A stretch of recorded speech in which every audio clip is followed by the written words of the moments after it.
This is Lisa from Mobile Tech Review, and this is the iPhone 12 Pro Max. Even in my big hands, you can tell this is a large phone. Well, no kidding. The 11 Pro Max wasn't that much smaller. I know there's been a lot of talk about this, but 3mm height difference, 0.3mm width difference, and this one is actually thinner, as long as you don't count that humongous camera bump on the back. But the camera bump is one of the things that makes this phone so interesting, because this here with the 12 Pro versus the 12 Max, well, the Max gets the fancier, more evolved camera system. We're going to look at it now. So doubtless you've already learned, if you watched our iPhone 12 Pro review about 3 weeks or so ago, that this is the new redesign from Apple. I think it looks really good with the straight stainless steel sides, and you have your choice of 4 different colors. The gold that we have, which obviously the back on it is kind of like what I call a milk glass. It's more whitey, pearlescent. It's pretty.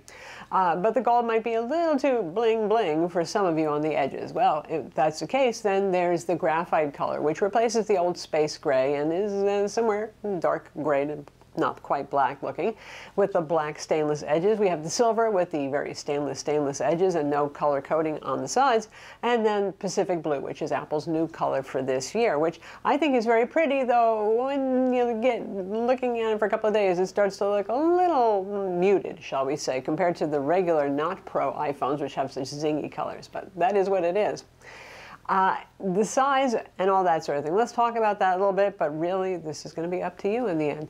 I find the straight sides make it a lot easier to hold onto. It's not that slippery bar of soap with the rounded corners kind of thing going on. I like it. It's only 2 grams heavier than the outgoing 11 Pro Max. So for those of you who worry about going from one Max model to the next, I don't think there's really much to worry about. But if you have small hands, and I have really long fingers and pretty big hands, then you might find the squared off size a little less comfortable. I'd say, I know it's difficult to try things in stores, but if you do have the opportunity, that's the best way to know.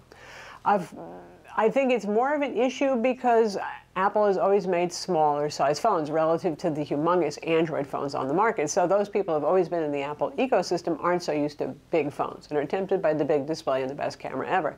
For those of you who are switching back and forth between Androids and iPhones, well, I mean, you have the Note 20 Ultra, you have the S20 Ultra, you have the OnePlus 8 Pro.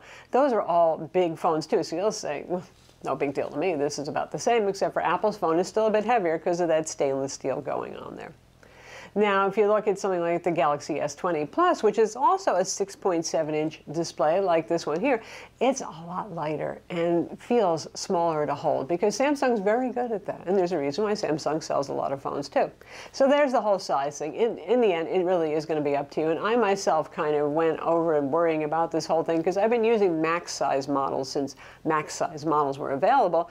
And I've discovered I'm really getting tired of having a big plank in my pocket that slaps my thigh and pops out of pockets and all that. And I decided to try the smaller one this year so I can understand there's something for everybody here in Apple's lineup. We just have to be able to decide. Speaking of that display, it is now 6.7 inches versus 6.5 inches on the 11 Pro Max. So are you really going to notice the difference?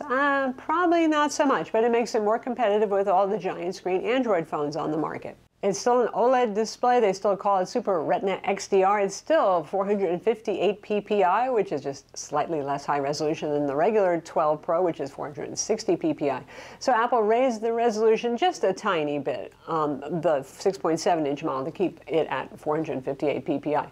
Subjectively looking, it's a gorgeous display, which you would expect from Apple. And as usual, it gets very bright, 800 nits and up to 1200 nits under bright light if auto brightness is enabled. I have no trouble seeing this outdoors, even in sunny, bright Texas. So good job there. It's covered with ceramic glass on the front face on the display, just like the 12 Pro smaller model is. So that's supposed to be a bit more durable. It's still glass, folks. Still be careful with it, obviously.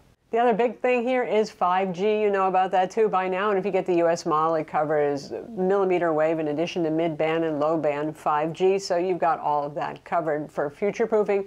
5G is another whole discussion right now. The low-band 5G that's more pervasive doesn't make much of a difference in data speeds, that's for sure. It does help with coverage a little bit. As carriers move their technology over to 5G, you might find you get a little bit better coverage with that.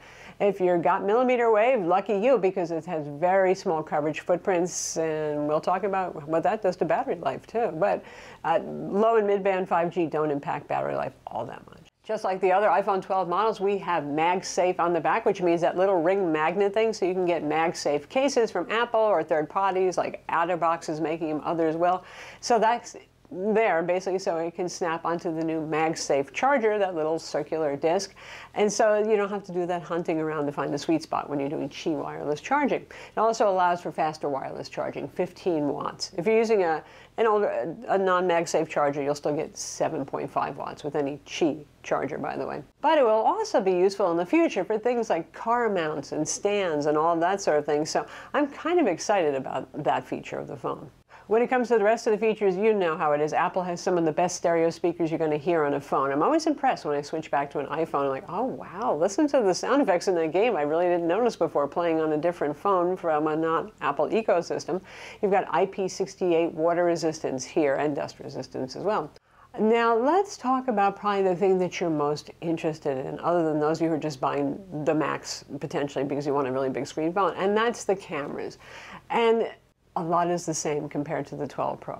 So what's different here? It's telephoto lens. Instead of a 2x zoom, you've got a 2.5x zoom, which might seem like, well, whatever, right? But I've always felt like 2x zoom was kind of not that useful. It really doesn't compress the view and change the focal range that much to feel like a telephoto lens. It just feels like I could have just walked 5 feet with my feet to take that picture. But the 2.5 is the beginning of where you would find a kit zoom lens on a digital SLR camera, and it really does frame a shot better and create some of that visual compression that you expect from a telephoto lens, which can mean more artful pictures with more interesting depth effects without actually getting into the portrait mode, which is digitally created background blurring.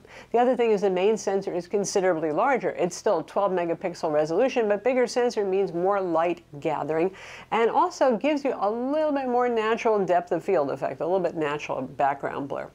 Now it's still 12 megapixel though, so it's not going to be night and day different from the 12 Pro, not Max model. And I'm kind of glad they didn't go with a humongous sensor. Like Samsung's gone with that 108 megapixel sensor on their Ultra for the Note and the S20, and that creates such a narrow depth of field. I've seen a lot of people sharing pictures that really aren't very much in focus. So I think Apple wanted to avoid that problem. But maybe they could go up to like 24 megapixel and kind of get the best of both worlds for the next generation iPhone. But back to this generation iPhone. Are the pictures a whole lot different than the 12 Pro, not Max? No. But I noticed, particularly when doing portrait mode photographs and taking people, there's a little bit more sense of actual 3D-ness to the person, a naturalness and a fullness to the skin that a larger sensor captures.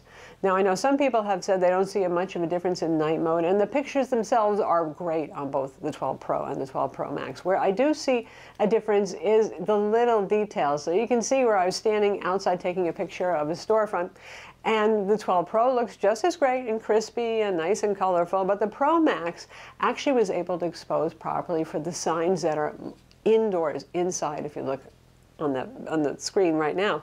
So that is just these little things, you know, that kind of add up. Also, when shooting outdoors at night for these night mode shots that you've been seeing, I noticed that it doesn't have to go into night mode as often. Now, some people have said they didn't see this, but we had them side by side taking the same pictures, and most definitely, I would say about 30% of the time where my 12 Pro needed night mode, this one didn't. So what's the big deal there? Well, with night mode, you have to stand still for up to 2 seconds. So that's not the easiest thing to do if you want the sharpest shot. Also, if there's people walking around when you're taking a picture, they will look blurry if you're doing a 2-second exposure because they have moved across the frame. So it's nice. Is that a reason to get a big phone if you hate big phones? Probably not, but if you're already liking big phones, then, well, yeah, you're going to get the best photography experience possible from an iPhone right now.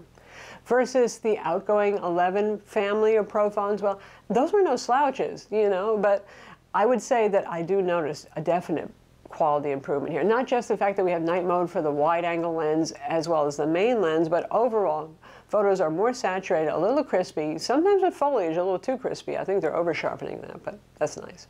Also, coming pretty soon with an iOS update, you're going to get their new RAW mode. So for those of you who want to develop the picture to suit yourself, for example, I don't like over-crispy foliage, you'll be able to develop that in Lightroom or Lightroom Mobile or Photoshop. You get the idea. Also, as you know from my 12 Pro review, this can shoot in Dolby Vision HDR, which is a great thing and an annoying thing until we see compatibility and updated codecs and all that stuff. For those who have nice big OLED TVs or whatever, even if you're using a Mac right now, really you need to use photos and do export the video as standard definition, because otherwise things will look blown out. But if you are looking at it on the iPhone screen or a compatible HDR TV, Dolby Vision looks pretty awesome. It's nice to have the option. Lastly, there's the LiDAR sensor on the back, which is basically really more cool than I thought it would be. It's not that I'm interested in most of the other ancillary LiDAR features, but it really helps speed up focus. I mean, nicely done there. Doing tests where I'm like standing behind a pole and popping my face out, you see just how quickly it can focus. I'm sure faster than the dedicated video camera we're using is dealing with me doing something like this right now.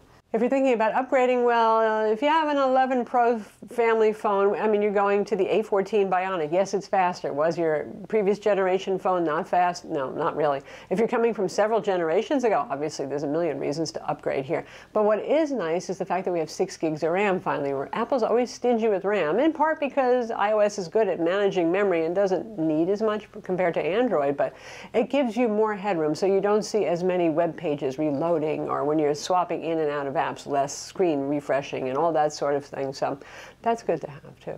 So the battery on this is 7% smaller than the last generation, but this is Apple's first 5nm CPU, and the smaller CPU, the more efficient, the less battery, less heat, all that sort of thing is supposed to be.